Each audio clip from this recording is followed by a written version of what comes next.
the next set of hadith that are going to convey a message to us are going to be around the Prophet ﷺ, right? His role, what his role is, the examples he gave of himself, what his role should be in our life, what his position, what his rank, how did he give his own examples, what is his job, what is his duties, and he gave different examples of this, and those examples are like extremely to the point, and they convey the message. And we were in dunya, we spoke about dunya versus akhirah last week. And okay, to survive dunya, you need the Prophet ﷺ. So let's talk about a hadith in which the Prophet gives example of himself. How does he speak about himself? Right? What a teacher says to a student, I'm like your father. That drives the point home. Like meaning, I love you like your father. A teacher says, I'm like your older brother. Right? That's how he drives that point home. Like you can tell me something about yourself. How did the Prophet speak to us and give his own example to us? The first thing he says, hadith in Bukhari. This is the first thing. He said, Inna mathali wa mathalu ma ba'athani Allah bihi ka mathali rajul. He said, the example of me and that which Allah has sent me down with is like a man. Ata qawmahu, he comes to his people. Now that's very important because he didn't say ata nas, ata al-qawm, ata qawmahu. He comes to his own people. Why? Because there is already a relationship there that he loves them and they love him. He considers them among himself and they consider him to be among them. Why am I saying that before I give the example of the hadith? Because before you can correct, you better connect. You can't correct people without connecting with them. Let me correct this sister, she doesn't wear hijab properly. Well, you know what? Before you can correct her, you better invest in connecting with her. And if that connection takes 1 year, 2 years, 3 years, let it take 2-3 years. But don't correct. Because your correcting may lead her further from Islam. And many of us are victims of this. Many of our children are victims of this. Many of our siblings are victims of this. Many people, and they never come back. There's some people who have been corrected without being connected once or twice, and that was enough for them. Not to say that they have an excuse. That's not an excuse. Not to say that. But I'm saying this is also wrong. All right, someone who says, I'm not going back to Medina Munawwara because every single time I go in the masjid, my slippers get stolen. That doesn't mean the person who's stealing the slippers is doing the right thing, but it also doesn't justify you saying, I'm not going back to Medina. Right? So I'm saying they're two separate things. The Prophet would connect with people. That's why he's saying, Ata qawmahu, connect with them. So you see, oh, my friend, people ask me this all the time, my friend's doing this wrong, what should I do? I said, make sure you maintain friendship with him. That's it. Love him, care for him, take care of him. Now, when you maintain that connection, next time there's a Miftaah conference or program or workshop, you are so well connected. All you say is, Habibi, yo, there's scholars coming in town. I'm going to go there tonight. Come with me. And since you guys are so close, it'll be easy for that person. And then he comes to this program and he hears some speaker speaking. That can change that person's life. So you maintain that connection. As you maintain that connection, then that person will continue to come and benefit from those opportunities that you present to that person. And then once later on, after that connection is developed, then there's also a time where there's, listen, in a nice, beautiful manner, there's also correction, right? So as students of knowledge in Miftaah, as leaders in communities, as we grow older and we get more mature in our communities, people love correcting nowadays. First connect with people. So the Prophet says, Ata qawmahu, this man who comes to his own people. And why does he say that for? Because he considers them, those people from himself, they consider him to be among them, right? And they have mutual love for each other. And despite that, I'm saying all this, despite that, be ready to not be ready. That when you have connection with somebody, be ready that you correct that person and that person doesn't listen. Be ready, that happens. People don't like to be corrected. Don't get offended. Oh, what? The guy didn't listen to me? I'm his friend. I love him. Don't. That doesn't mean nothing. The Prophet, people love the Prophet ﷺ. And when he corrected them, did they all listen? No. So don't get offended by that. Keep staying connected with the person. That's how it works. So he says, فَقَالَ يَا قَوْمِي, oh my people, إِنِّي رَأَيْتُ الْجَيْشَ بِعَيْنَيَّ. So he's running back to his people, and beyond the mountains of Mecca, he says, I just came from there. You can't see it because between you and what's behind the mountain is this big, tall mountain. You can't see what's behind this mountain. So basically he's telling us, between us and Akhirah is this big, tall mountain of dunya. You can't see Jahannam, Jannat, you can't see angels, you can't see these things. You can't see the punishment that awaits a person who misses salah, who lies, who cheats. You can't see these things. Like this, he's saying, I've come to these people and I'm telling them, Inni ra'aytul jaysha bi'aynayya. I have seen this army that's coming to attack you with my own eyes. I've seen them. Wa inni ana an-nadhirul uryan. So first he's saying, I see them. And the second thing he says, and I am like an-nadhirul uryan. An-nadhirul uryan is a person. So in those days, there was no mic system, right? So basically you're speaking to these people over here, but those guys all the way over there can't hear you.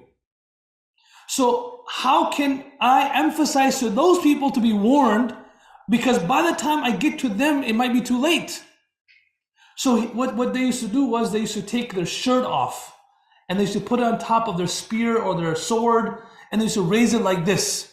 And this was to signify that something is dangerous, you're about to get attacked, hurry up, get your children out of their homes and leave. Why is this an example for us? He's saying the people that were in front of him were the Sahaba, the people of Makkah. He's speaking to them, they saw him.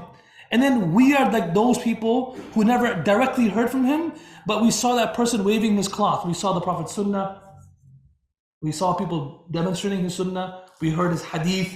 We heard about his lifestyle. So basically both are equally being warned.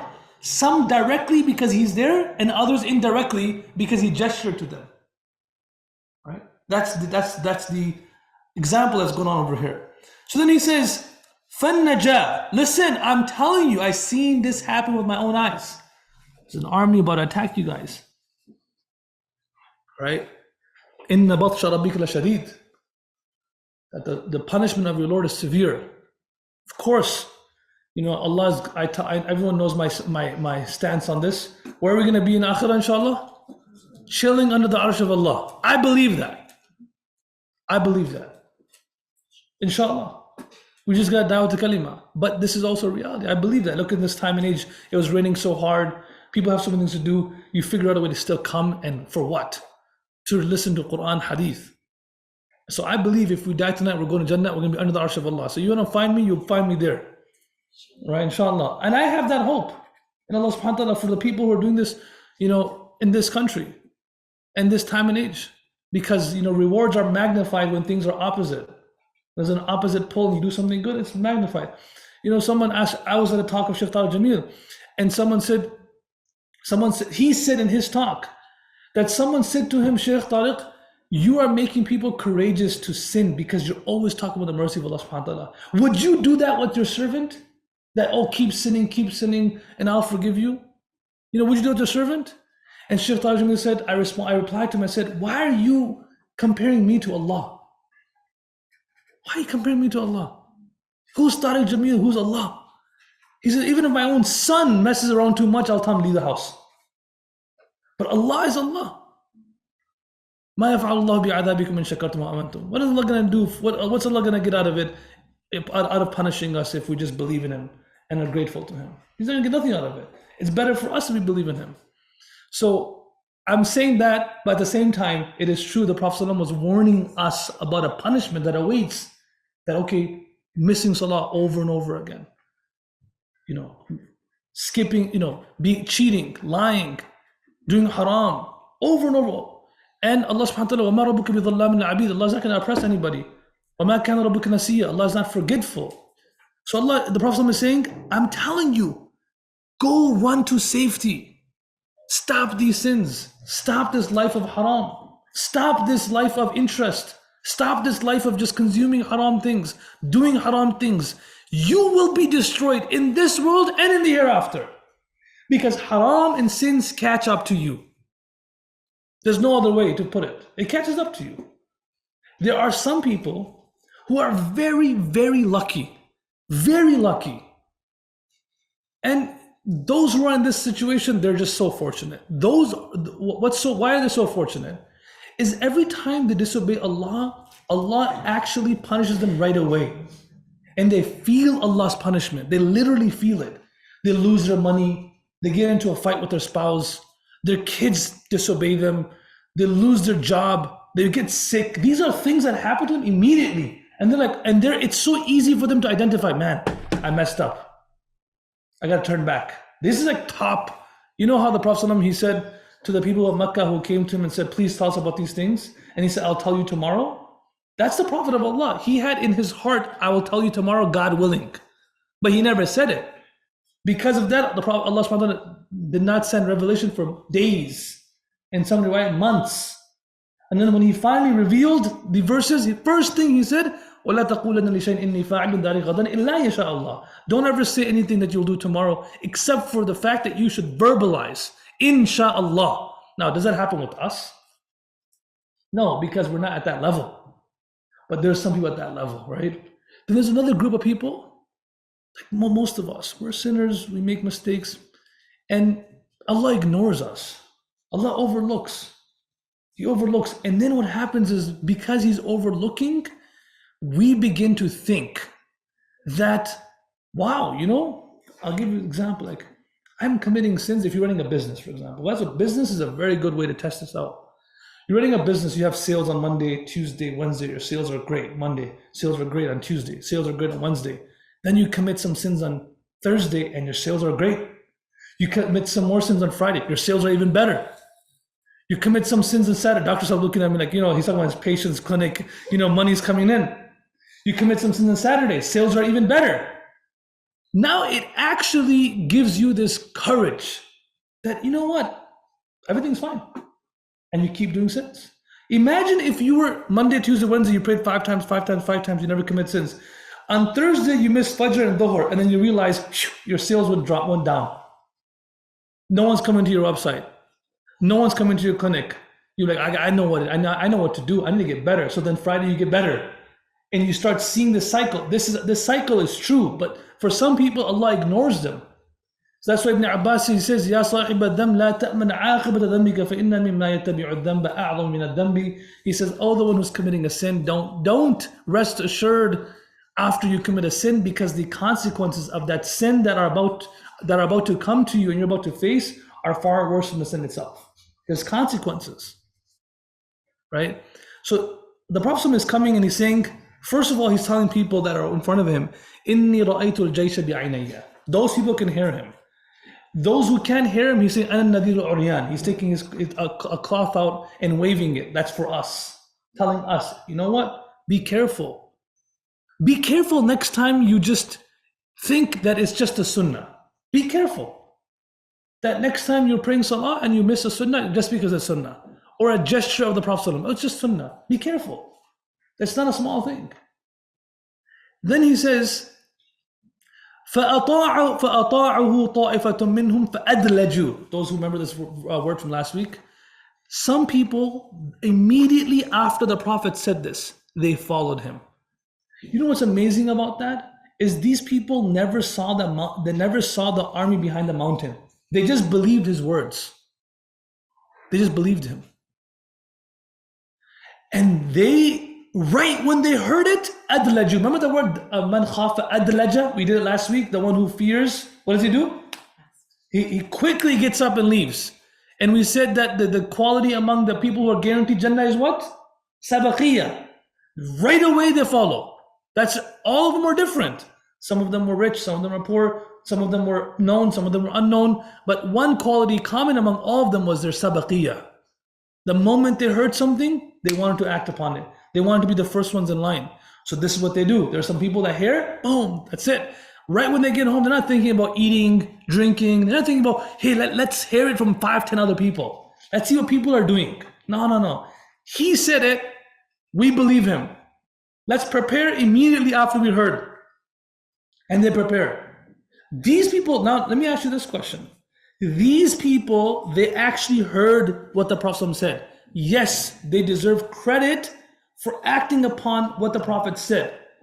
But those people never heard him. They just saw that cloth. They did not even stop and pause to see if he's going to come to them and hear him. They did not even say, let's go up to him and let's verify. Rather, they said, that's an amazing person, right? He never lies. He loves us. And let's just be careful. Let's be cautious. Those people who saw this cloth being waved, they also believed, just like the ones who heard him. That's why it's significant to mention this. That's why the Prophet, once he asked people, now they're both great, but who's at this point who deserves more credit, man? Tell me who deserves more credit? So the ones who heard, or the ones who just saw the cloth and they believed? They saw the cloth, they never heard him. This comes in hadith. The Prophet said, Man afdalu ahli al-imani imana. Tell me, who do you consider to be at the highest?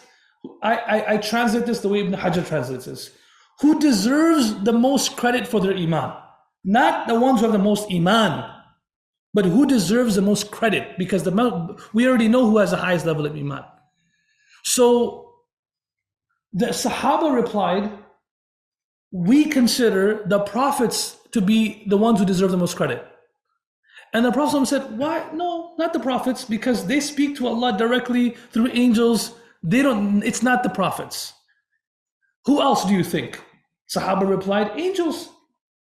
And the Prophet said, no, not angels. Angels see Allah, they see the ghaib, they have no interest in doing haram. They don't deserve the most credit.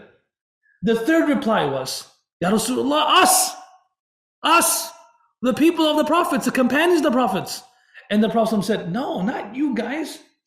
You guys see me. You guys get to hear me. You guys see me. You see my life. You see the miracles. You see the different battles that we went in. You don't deserve the most credit. It's Ya Rasulullah, who deserves the most credit? And the Prophet's words are very, very descriptive. He says, people that will come from your progenies. يَخْرُجُونَ مِنْ أَصْلَابِكُمْ. People that will come from your project, from your generations. They're not even in this world right now. They're going to come later. They have never seen me, but they're willing to give up everything they have in their life to get a glimpse of me. And inshallah, that's us. They're willing to give up everything in the world just to get a glance of me. Anything and everything. لا يود أحدهم لو يراني بأهله وماله ونفسه. They wish to see me, even if that means to give up their family, to give up their money, and to give up their own life. What does giving up their own life mean? Because to get to Jannah. So they were willing to sacrifice their life to see the Prophet. They have never seen me, but they find my life and my teachings in books. So, and they read it, and this is how the Prophet was, and they follow it. That's me and you. So that's why he said these people deserve the most credit for their iman. This is not my words. This is the Prophet's words. Sallallahu alayhi wasallam. That's why, the Prophet looked at Ammar, Ali, and Mu'adh. And these three people were just like, I could just imagine what the Prophet saw these three people giving their life for the Prophet, always doing great things. Why? Because of yearning for Jannah. They just want to be in Jannah, but they've never seen Jannah. So you know what he says to these people? He says, Innal Jannata yashtaqu ilaykum. He says, Jannah, yashtaq, is desirous to see you three. Jannah wants to meet you three. Because you have so much desire to see it, Jannah reciprocates and it wants to see you now. That's the rule. with great people. They want to be in Jannah. Jannah wants to see you now. You're doing all this without seeing me? You deserve credit for that. You're doing all this for that. The Prophet said, الْقَائِلُونَ يَوْمَئِذٍ بِالْكِتَابِ وَالسُّنَّةِ كَالسَّابِقِينَ الْأَوَّلِينَ مِنَ الْمُهَاجِرِينَ وَالْأَنصَارِ. The Prophet said, on that day, those people that just speak al-qa'il, he's so beautiful, even his words are so beautiful. He says, just the people al-qa'il. Qala means to hear, to speak and listen. Meaning right now, conversation. Those people who have a conversation about Allah in His Rasul, not even act upon it, a conversation, a discussion. He said the reward for these people will be like the ones who accepted Islam early in Makkah. Min al-Muhajirin wal-Ansar. The ones who accepted Islam early Makkah, early Medina. Their reward is much higher than the reward of those who accepted Islam after Fatih Makkah, because they saw already. Does that make sense?